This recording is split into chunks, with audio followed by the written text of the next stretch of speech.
दोस्तों very very welcome once again. गुमनाम है कोई, बदनाम है कोई, किसको खबर अनजान है कोई। 14 अगस्त 2005 दिन के 9:07 Helios Airways flight 522 115 passenger plus 6 crew member यानी कि 121 मेंबर के साथ अपने उड़ान के लिए टेक ऑफ करता है। 9:37 में हीलियोज एयरवेज फ्लाइट 34,000 फीट के ऊंचाई पर होता है भूमध्य सागर के ऊपर यानी कि मेडिटेरेनियन सी के ऊपर में।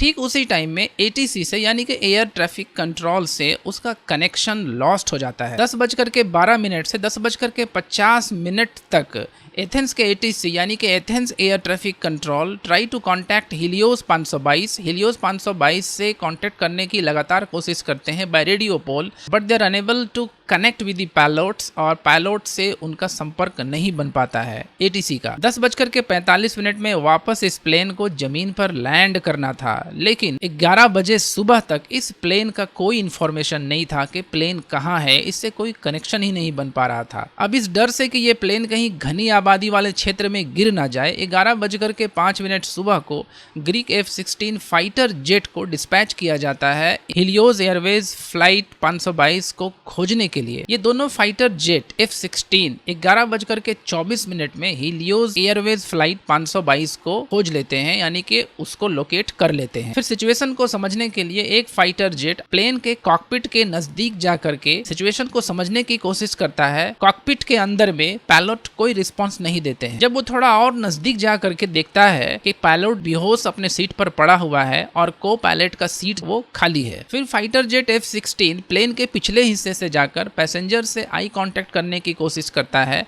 बट फाइटर जेट के कैप्टन के रिस्पॉन्स करने के बावजूद भी हीलियोज 522 के पैसेंजर रिस्पॉन्स नहीं देते हैं। फिर अचानक 11:49 में फाइटर जेट के कैप्टन को हीलियोज 522 के कॉकपिट के अंदर जाता हुआ कोई दिखाई देता है और वो अंदर जा करके प्लेन को कंट्रोल करने की कोशिश करता है। फिर दोनों फाइटर जेट के कैप्टन इस अनजान आदमी से जो कि कॉकपिट के अंदर दाखिल हुआ था उससे कांटेक्ट करने की कोशिश करते हैं, उससे इशारे से बात करने की कोशिश करते हैं, बट दे आर अनसक्सेसफुल, वो कामयाब नहीं होते हैं। दोनों फाइटर जेट हीलियोज 522 को फॉलो करते रहते हैं। दोनों फाइटर जेट के कैप्टन को लगता है कि वो अनजान आदमी इस प्लेन को कंट्रोल कर रहा है और उसने सारे आदमियों को बेहोश कर दिया है। तभी वो देखते हैं कि हीलियोज 522 घनी आबादी से कहीं दूर जा रहा है और 12:04 में हीलियोज 522 एक पहाड़ी से जाकर के टकरा जाता है और ये प्लेन क्रैश हो जाता है, जो कि ग्रीक हिस्ट्री में अब तक का सबसे डेडलीस्ट प्लेन क्रैश है। और इस प्लेन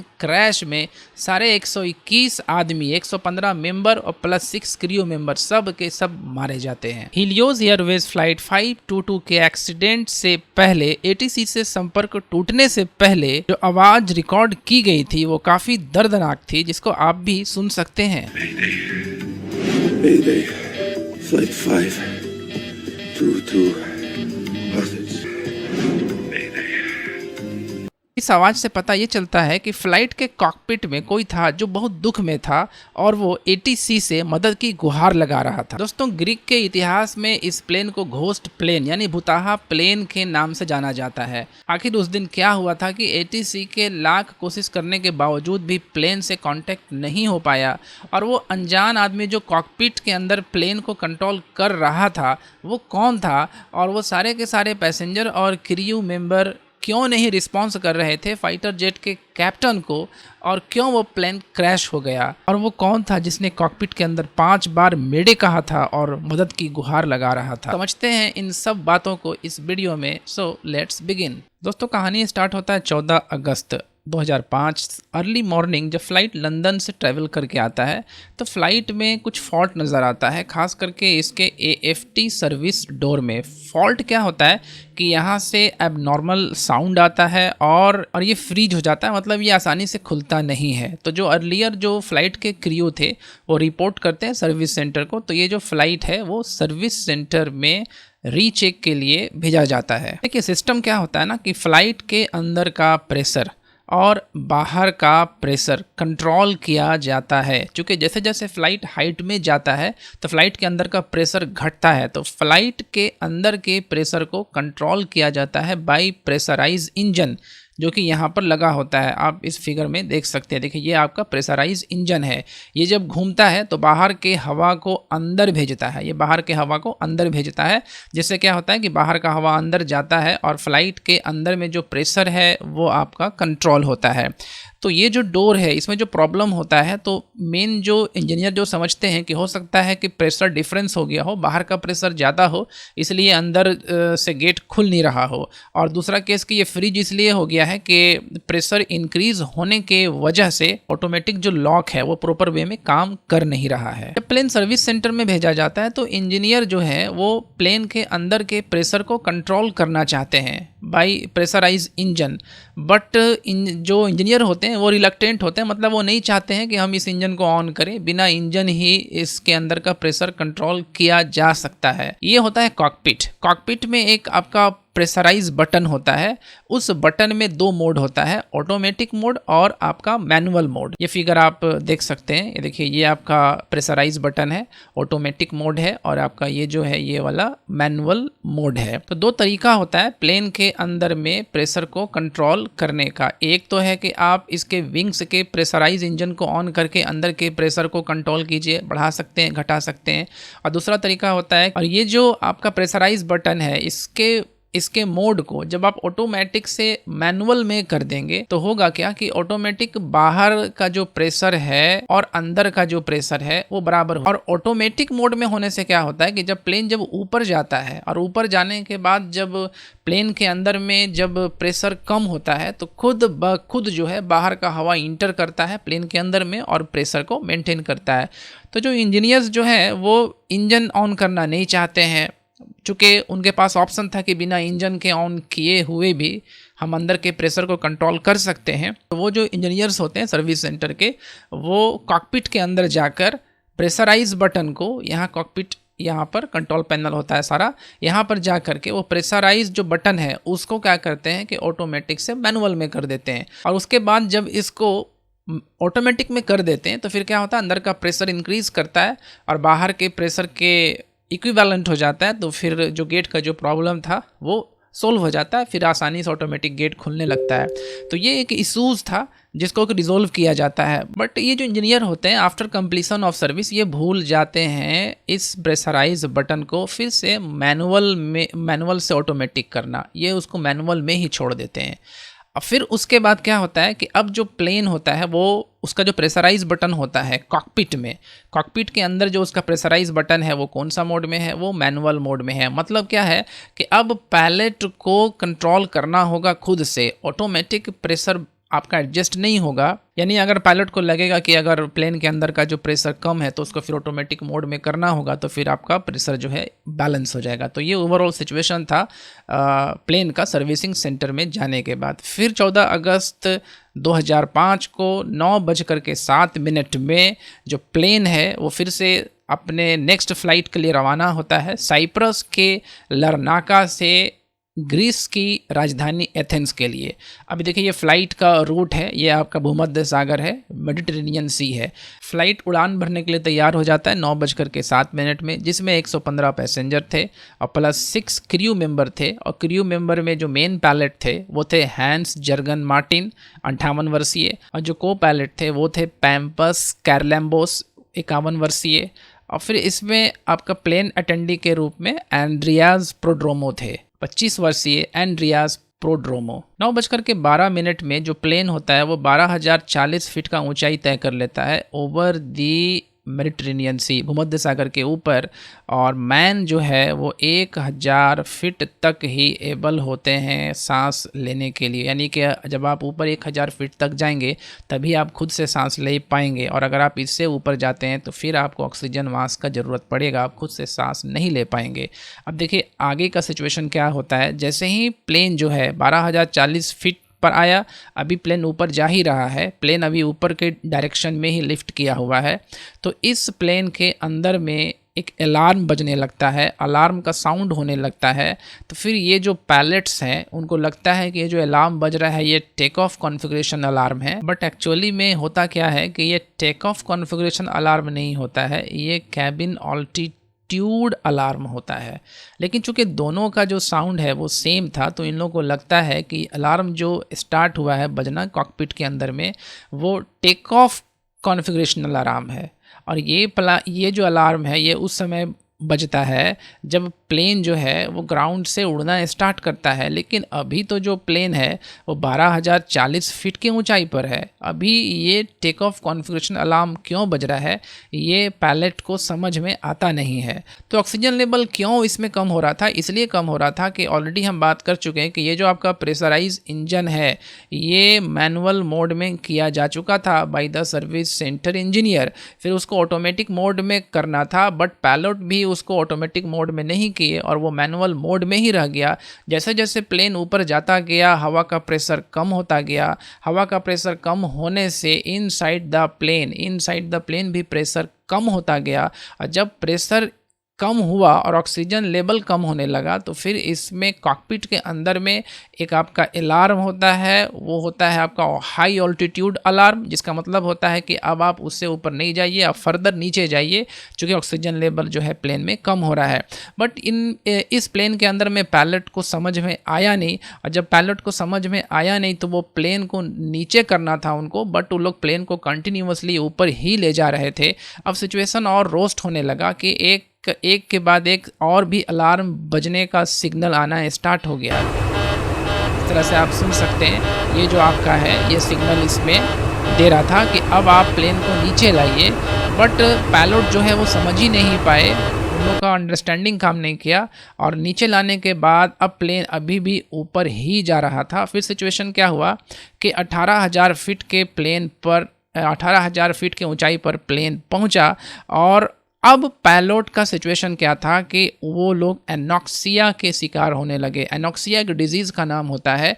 इस डिजीज़ के अकॉर्डिंग क्या होता है कि जब आप हाई ऑल्टीट्यूड पर जाते हैं तो ऑक्सीजन लेवल कम होने से आपके ब्रेन में सफिशिएंट ऑक्सीजन पहुंच नहीं पाता है, आपके ब्लड में ऑक्सीजन लेवल कम हो जाता है। जब आपके ब्लड लेवल में ऑक्सीजन लेवल कम हो जाएगा, जब आपके ब्लड में ऑक्सीजन लेवल कम हो जाएगा तो फिर सोचने समझने का क्षमता जो है वो और कम हो जाता है, और डिसीजन लेने का भी क्षमता है वो क्या होता है लगभग ना के बराबर हो जाता है। तो ये जो पायलट हैं वो एटीसी से कनेक्शन करते हैं। एटीसी को कहते हैं कि जो टेक ऑफ कॉन्फ़िगरेशन अलार्म है वो साउंड्स कर रहा है, वो बज रहा है प्लेन के अंदर में।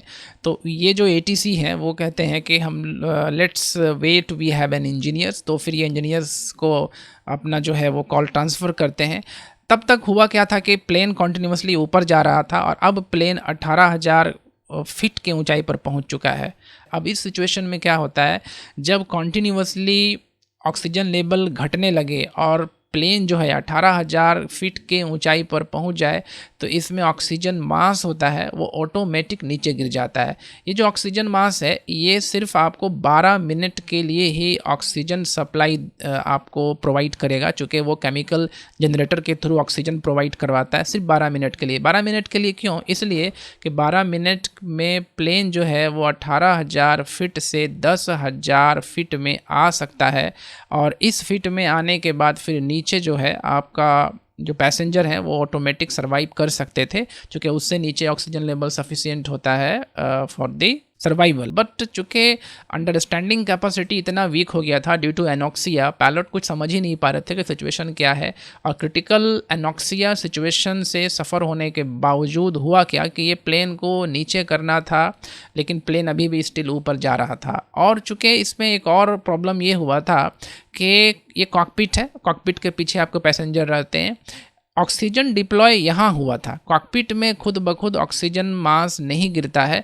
अगर खुद ब खुद ऑक्सीजन मास गिर जाता तो इन लोग को पता चल जाता कि प्रेशर का प्रॉब्लम है, बट इन लोग को पता ही नहीं चला कि पीछे पैसेंजर वाले केबिन में ऑटोमेटिक जो है वो ऑक्सीजन मास डिप्लॉय हो चुका है। बट यहाँ चूँकि ऑक्सीजन मास डिप्लॉय नहीं होता है इसलिए इन लोग को खबर भी नहीं था, और कॉन्टिन्यूसली जो है ये लोग प्लेन को अभी तक डाउन डायरेक्शन में नहीं ले गए थे, अभी भी प्लेन ऊपर ही जा रहा था। फिर फर्दर सिचुएशन और वर्सनिंग होता है।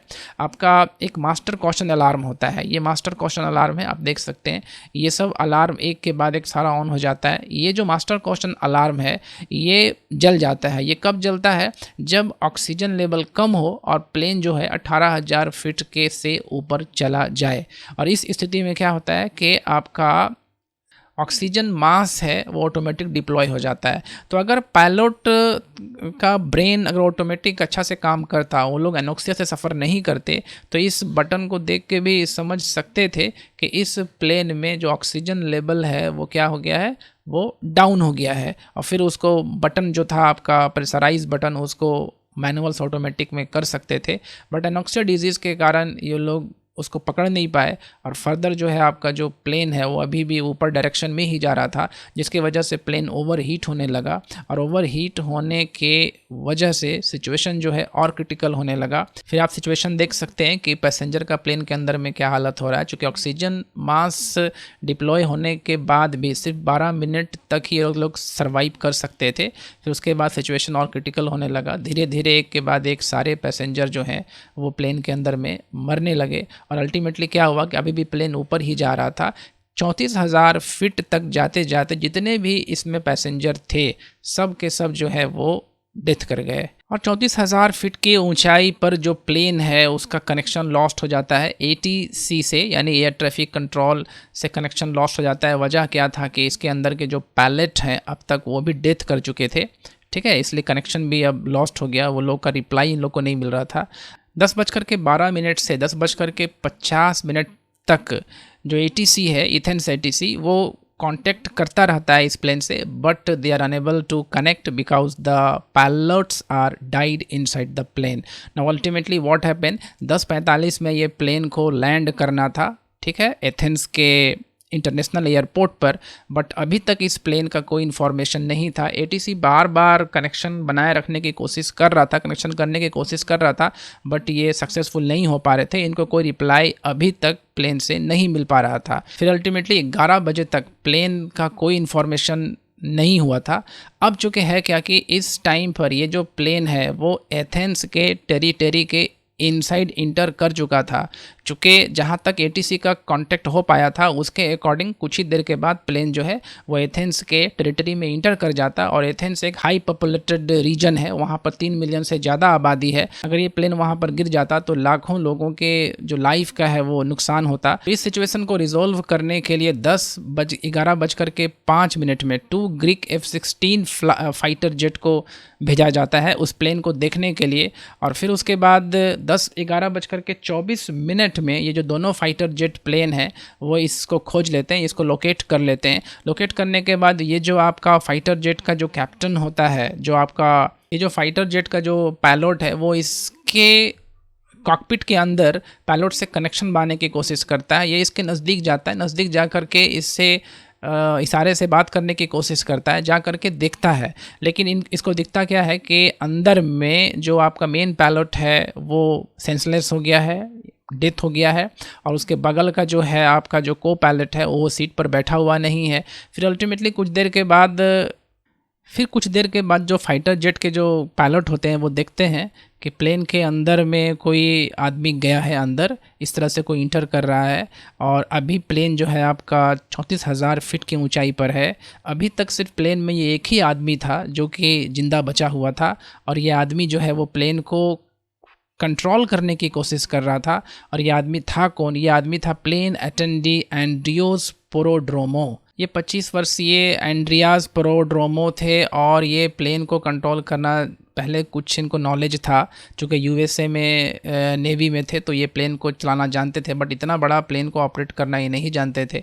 और ये अब तक ज़िंदा इसलिए थे कि ये एक स्क्यूबा डाइवर्स भी थे। और स्क्यूबा डाइवर्स जो होते हैं वो सांस को अपना कंट्रोल करके रखते हैं, इसीलिए ये अब तक जीवित थे और प्लेन को कंट्रोल कर रहे थे। बट अल्टीमेटली हो क्या रहा था कि प्लेन चूँकि 34,000 फीट की ऊंचाई पर था और ऑक्सीजन लेवल काफ़ी कम हो जाने की वजह से एंड्रियास पोरोड्रोमो का भी सिचुएशन क्रिटिकल हो गया था। अब लास्टली जो लास्ट साउंड जो रिकॉर्ड किया गया था ATC को, वो एंड्रियास पोरोड्रोमो का ही था, जो प्लेन को अंतिम समय तक कंट्रोल करते रहे। और उनका ये जो साउंड था, Mayday. Flight 522 hostage.